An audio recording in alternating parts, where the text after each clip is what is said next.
राज्यातील सर्व शेतकरी बांधवांसाठी आताची सर्वात मोठी आणि आनंदाची बातमी आलेली आहे। बघा, आजपासून पात्र शेतकऱ्यांच्या खात्यामध्ये नमो शेतकरी योजनेचा 7वा हप्ता 2000 रुपये आणि पीएम किसान योजनेचा 20वा हप्ता 2000 रुपये म्हणजे टोटल मिळून पात्र शेतकऱ्यांच्या खात्यामध्ये आज 4000 रुपये सुद्धा विस्तार होणार आहे। त्यामुळे जर तुम्ही नमो शेतकरी योजनेचे लाभार्थी असाल किंवा पीएम किसान योजनेचे लाभार्थी असाल तर तुमची आज भरपूर दिवसांची प्रतीक्षा संपणार आहे। तर आज कोणत्या जिल्ह्यांमध्ये दोन्ही हप्त्यांचे 4000 रुपये विस्तार होणार आहेत, उद्या कोणत्या जिल्ह्यांमध्ये आणि परवा दिवशी कोणत्या जिल्ह्यांमध्ये विस्तार होणार आहे त्याची माहिती आपल्याकडे आलेली आहे। ती माहिती अगदी 1 मिनिटामध्ये बघणार आहोत। परंतु शेतकरी बांधवांनो, चॅनलवरती नवीन आला असाल तर लगेच चॅनलला सुद्धा सबस्क्राइब करून ठेवा, जेणेकरून शेती संबंधित महत्त्वपूर्ण माहिती तुमच्यापर्यंत सर्वात अगोदर येऊन जाईल। तर बघा शेतकरी बांधवांनो, तुम्हाला सुद्धा माहिती असेल की प्रत्येक 4 महिन्यानंतर तुमच्या खात्यामध्ये पीएम किसान योजनेचा हप्ता आणि नमो शेतकरी योजनेचा हप्ता विस्तार होत असतो। त्या अनुषंगाने आजपासून तुमच्या खात्यामध्ये दोन्ही हप्त्यांचे पैसे एकत्रितपणे विस्तार सुद्धा होणार आहेत। बघा, पीएम किसान योजनेचा 19वा हप्ता तुमच्या खात्यामध्ये 24 फेब्रुवारी 2025 रोजी विस्तार झालेला होता। तर या फेब्रुवारी महिन्यापासून ते जून महिन्यापर्यंत 4 महिने पूर्ण झालेले आहेत। आता जुलै महिना संपत सुद्धा आलेला आहे, म्हणजेच या दोन्ही हप्त्यांसाठी भरपूर उशीर झालेला आहे। त्या अनुषंगाने आजपासून निधी वितरणास सुरुवात सुद्धा होणार आहे। तर आज प्रामुख्याने कोणत्या जिल्ह्यांमध्ये पैसे विस्तार होतील, कोणत्या बँकेमध्ये पैसे विस्तार होतील, कोणत्या शेतकरी बांधवांच्या खात्यामध्ये दोन्ही हप्त्यांचे 4000 रुपये विस्तार होतील त्याची संपूर्ण माहिती अगदी 1 मिनिटामध्ये सांगणार आहे। त्यामुळे हा व्हिडिओ कुठेही स्किप न करता अगदी शेवटपर्यंत पाहणं गरजेचं आहे। बघा शेतकरी बांधवांनो, आज राज्याचे मुख्यमंत्री देवेंद्र फडणवीस साहेब आणि भारताचे पंतप्रधान नरेंद्र मोदी साहेब यांच्यामध्ये मंत्रिमंडळाची बैठक सुद्धा पार पडलेली होती। या बैठकीमधून हा निर्णय सुद्धा घेण्यात आलेला आहे। त्यामुळे शेतकरी बांधवांनो, तुमच्या खात्यामध्ये दोन्ही हप्त्यांचे पैसे एकत्रितपणे विस्तार करण्यासाठी राज्याचे कृषी मंत्री माणिकराव कोकाटे यांच्याकडे निधी सुद्धा आलेला आहे। त्यांच्या माध्यमातून काल डीबीटी सुद्धा तयार करण्यात आलेले होते। तर त्या डीबीटीचं बटन आज सकाळी सुद्धा दाबलेलं आहे। त्यामुळे तुमच्या खात्यामध्ये आज दुपारपासून दोन्ही हप्त्यांचे पैसे एकत्रितपणे विस्तार होण्यास सुरुवात सुद्धा होणार आहेत। परंतु सरसकट सर्व शेतकरी बांधवांना दोन्ही हप्त्यांचे एकत्रितपणे 4000 रुपये सुद्धा विस्तार होणार नाही, कारण शेतकरी बांधवांना तुम्हाला सुद्धा माहिती असेल की भरपूर सरकारी योजनांमध्ये भरपूर मोठ्या प्रमाणामध्ये घोटाळे सुद्धा तयार होत होते, निर्माण होत होते। त्या अनुषंगाने राज्याचे कृषी मंत्री माणिकराव कोकाटे यांनी दिलेल्या माहितीनुसार सर्व शेतकरी बांधवांची पात्रता तपासून त्यांच्या खात्यामध्ये पैसे सुद्धा विस्तार होणार आहेत। म्हणजे या 20व्या हप्त्यासाठी आणि 7व्या हप्त्यासाठी काही महत्त्वपूर्ण अशा पात्रता घातलेल्या आहेत, काही महत्त्वाचे नियम सुद्धा लागूच केलेले आहेत। त्यामुळे जे शेतकरी बांधव या पात्रतेमध्ये बसत असतील, या नियमांचं पालन करत असतील, त्या शेतकरी बांधवांना पैसे सुद्धा विस्तार होणार आहे। त्यामुळे जर तुम्ही महाराष्ट्र राज्यातील शेतकरी बांधव असाल, तुम्ही सुद्धा नमो शेतकरी योजनेचे लाभार्थी असाल, पीएम किसान योजनेचे लाभार्थी असाल, तर तुम्ही सुद्धा या पात्रतेमध्ये बसत आहात का, या नियमांचं पालन करत आहात का हे पाहणं सुद्धा गरजेचं आहे। तर बघा शेतकरी बांधवांनो, आपण जिल्हे बघणार आहोत, आपण बँका सुद्धा बघणार आहोत। परंतु त्या अगोदर कोणकोणत्या पात्रता घातलेल्या आहेत त्या पात्रता सुद्धा बघून घेऊयात। बघा शेतकरी बांधवांनो, आज राज्याचे कृषी मंत्री माणिकराव कोकाटे यांनी दिलेल्या माहितीनुसार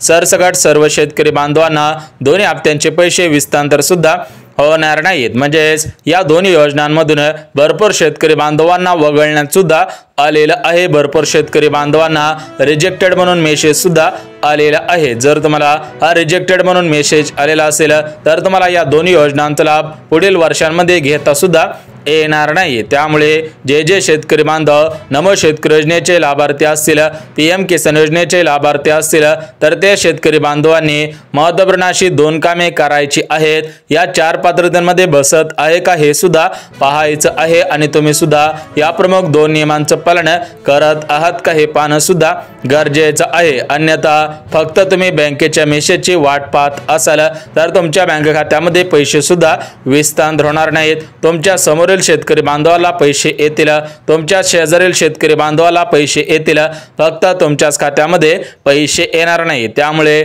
जर तुम्हाला वाटत असेल की आपल्याला सुद्धा या दोन्ही हप्त्यांचे पैसे मिळावेत तर तुम्ही सुद्धा महत्त्वाची 2 कामे करायची आहेत। 4 पात्रतेमध्ये बसत आहे का हे पाहायचं आहे आणि सर्वात महत्त्वाचं म्हणजे तुम्ही या 2 नियमांचं पालन करत आहेत का हे पाहणं सुद्धा गरजेचं आहे। बघा, आपण सर्वात अगोदर बघून घेऊयात की राज्य सरकारकडून आणि केंद्र सरकारकडून कोणकोणते नियम लावण्यात आलेले आहे, जेणेकरून तुम्हाला सुद्धा समजून जाईल की तुम्ही सुद्धा या नियमांमध्ये बसत आहेत का। तर बघा शेतकरी बांधवांनो, याच्यामध्ये 2 प्रमुख नियम सुद्धा लावण्यात आलेले आहेत। तर या 2 नियमांपैकी पहिला नियम म्हणजे शेतकरी बांधवांनी नमोच्या हप्त्यासाठी पीएमच्या हप्त्यासाठी केवायसी सुद्धा केलेली असावी तरच मला पैसे विस्तार होतील। बघा शेतकरी बांधवांनो, हा जो केवायसीचा नियम आहे तर तो केवायसीचा नियम फक्त एकाच कारणामुळे लावण्यात आलेला आहे, तर ते कारण म्हणजे भरपूर ठिकाणी भरपूर शेतकरी बांधवांनी घोटाळे सुद्धा केलेले आहेत। म्हणजे 1 रुपयामध्ये जी पीक विमा योजना सुरू केलेली होती तर त्या योजनेमध्ये भरपूर घोटाळे झालेले होते। त्यामुळे या दोन्ही हप्त्यांचे पैसे फक्त पात्र शेतकरी बांधवाच्या खात्यामध्ये विस्तार व्हावेत यासाठी सर्व शेतकरी बांधवांना केवायसी करण्याचे आवाहन करण्यात आलेले आहे। त्यासोबत शेतकरी बांधवांनो, जो दुसरा नियम लावण्यात आलेला आहे तर तो दुसरा नियम म्हणजे सरसकट सर्व शेतकरी बांधवांनी फार्मर आयडी कार्ड काढलेले असावे, म्हणजे शेतकरी विशिष्ट ओळखपत्र काढलेले असावं।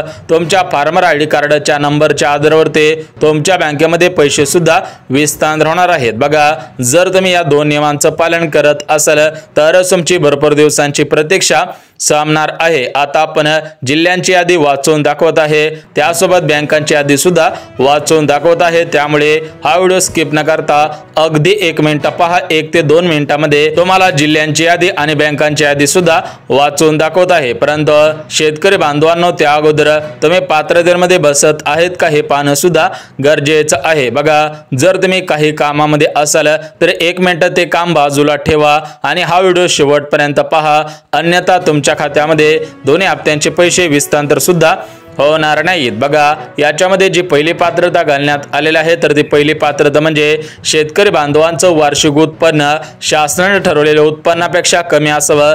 जर तुमचं उत्पन्न शासनाने ठरवलेल्या उत्पन्नापेक्षा जास्त असेल तर तुम्ही बँकेच्या मेसेजची वाट पाहून सुद्धा उपयोग होणार नाही। त्यासोबत जी दुसरी पात्रता घालण्यात आलेली आहे तर ती दुसरी पात्रता म्हणजे शेतकरी बांधवांची जमीन एनए प्लॉट नसायला पाहिजे। बघा शेतकरी बांधवांनो, जर तुमची जमीन एनए प्लॉट असेल तर तुम्हाला या दोन्ही योजनांमधून अपात्र सुद्धा करण्यात येणार आहे। त्यासोबत शेतकरी बांधवांनो, जी तिसरी पात्रता घालण्यात आलेली आहे तर ती तिसरी पात्रता म्हणजे सध्याच्या स्थितीला तुमच्याकडे 5 एकरपेक्षा जास्त जमीन नसावी आणि सर्वात महत्त्वाचं म्हणजे तुमच्या घरामधील फक्त एकच व्यक्ती या दोन्ही योजनांचा लाभ घेऊ शकतो। परंतु काही कुटुंबामधील भरपूर शेतकरी बांधवांनी अशा प्रकारची कृत्ये केलेली आहे। तर याच्यामध्ये काय केलेलं आहे की मुलाच्या नावाने 2 एकर जमीन, मुलीच्या नावाने 1 एकर जमीन आणि स्वतःच्या नावाने 2 एकर जमीन अशा पद्धतीने त्यांनी जमिनींची वाटणी केलेली आहे। त्यांच्या नावावरून ते ट्रान्सफर सुद्धा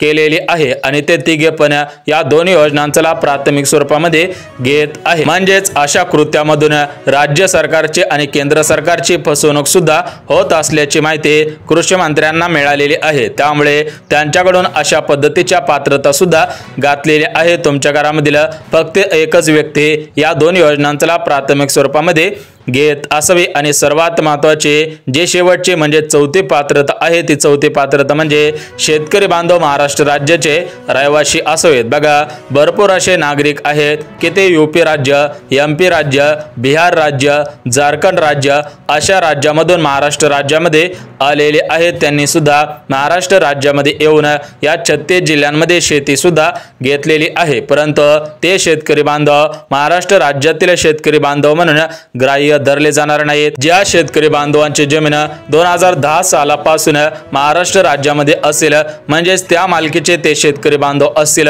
जर तुमच्याकडे 2010 च्या अगोदर पासून जमीन असेल तरच मला महाराष्ट्र राज्याचे शेतकरी म्हणून सुद्धा ग्राह्य धरले जाणार आहे। बघा शेतकरी बांधवांना महत्त्वपूर्ण अशा 4 पात्रता घातलेल्या होत्या, 2 नियम सांगितलेले आहेत, 4 पात्रता सुद्धा बघितलेली आहे। तर आता आपण बँकांची यादी अगोदर वाचून दाखवत आहे, त्यानंतर जिल्ह्यांची यादी वाचून सुद्धा दाखवणार आहे। बघा शेतकरी बांधवांना महाराष्ट्र राज्यामध्ये आणि संपूर्ण भारतामध्ये सरकारी बँका आहेत, सहकारी बँका आहेत, खाजगी बँका आहेत आणि काही पतसंस्था आहेत, तर काही सोसायटीच्या सुद्धा बँका आहेत। परंतु कोणत्या बँकेमध्ये पैसे येतील, कोणत्या बँक खात्यामध्ये पैसे जमा होतील, जर तुमचं बँक खातं या बँकांपैकी नसेल तर तुमच्या खात्यामध्ये पैसे विस्तांतर सुद्धा होणार नाहीत। म्हणजे शेतकरी बांधवांनो तुम्हाला बँकांची यादी वाचून दाखवत आहे। तुमचं बँक खातं या बँकेमध्ये आहे का हे सुद्धा तुम्ही काळजीपूर्वक पाहणं गरजेचं आहे। तर बघा शेतकरी बांधवांना सरकारी बँकांची यादी अगोदर वाचून दाखवत आहे,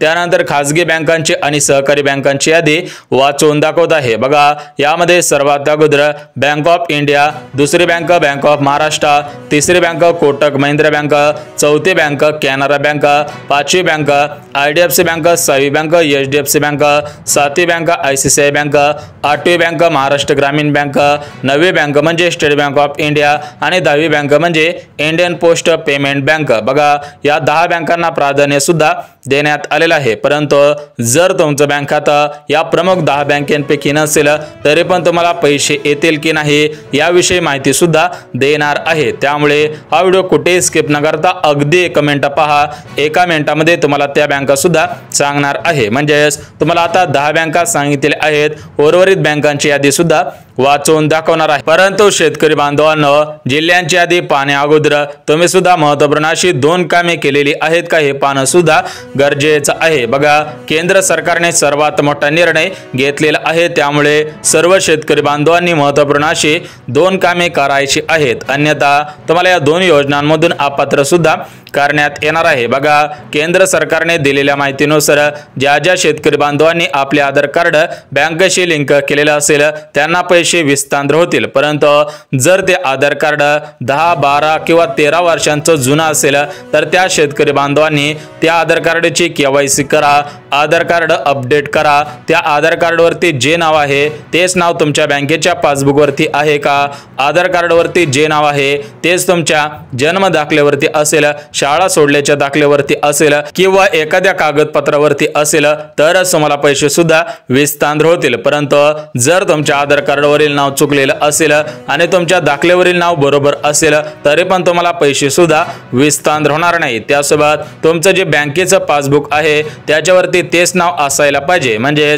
जे आधार कार्डवरती नाव आहे तेच तुमच्या बँकेच्या पासबुकवरती सुद्धा असायला पाहिजे। बघा पहिलं काम म्हणजे आधार कार्ड अपडेट करणं, आधार कार्डमधील सर्व दुरुस्ती सुद्धा करायचे आहेत आणि दुसरं काम अगोदरच सांगितलेलं आहे ते दुसरं काम म्हणजे फार्मर ID। बघा हे 2 कामे तुम्ही सुद्धा करायची आहेत। तर आता आपण जिल्ह्यांची यादी वाचून सुद्धा दाखवत आहे। बघा महाराष्ट्र राज्यामध्ये 36 जिल्हे आहेत, तर या 36 जिल्ह्यांमध्ये परभणी जिल्हा, बीड जिल्हा, अकोला जिल्हा, अमरावती जिल्हा, जळगाव जिल्हा, बुलढाणा जिल्हा, अमरावती जिल्हा, अहिल्यानगर जिल्हा, नागपूर जिल्हा, छत्रपती संभाजीनगर, त्यानंतर सातारा असेल, रायगड असेल, सिंधुदुर्ग असेल, कोल्हापूर जिल्हा असेल, गडचिरोली असेल, गोंदिया असेल, चंद्रपूर असेल, भंडारा असेल, म्हणजे महाराष्ट्र राज्यामध्ये टोटल मिळून 36 जिल्हे आहेत। तर या 36 जिल्ह्यामधील 52 लाख शेतकरी बांधव या 2 योजनांसाठी पात्र सुद्धा ठरलेले आहेत। बघा शेतकरी बांधवांनो तुमचा जिल्हा या 36 जिल्ह्यांपैकी असेल तर तुमच्या खात्यामध्ये लवकरच या 2 हप्त्यांचे पैसे विस्तांतर होणार आहेत। म्हणजे आता 4 महिने पूर्ण होऊन सुद्धा गेलेले आहेत, त्यामुळे लवकरच तुमची सुद्धा प्रतीक्षा संपणार आहे। त्यामुळे तुम्ही सुद्धा सर्व कागदपत्रे काढायची आहे, सर्व कामे करायची आहेत, अन्यथा ज्यावेळेस पैसे वितरणास सुरुवात होईल त्यावेळेस तुमच्याच खात्यामध्ये पैसे येणार नाही, सर्व शेतकरी बांधवांना पैसे येऊन जातील। बघा शेतकरी बांधवांनो हा एक एज्युकेशनल व्हिडिओ आहे, तुमच्यापर्यंत माहिती सुद्धा पोहोचवलेली आहे।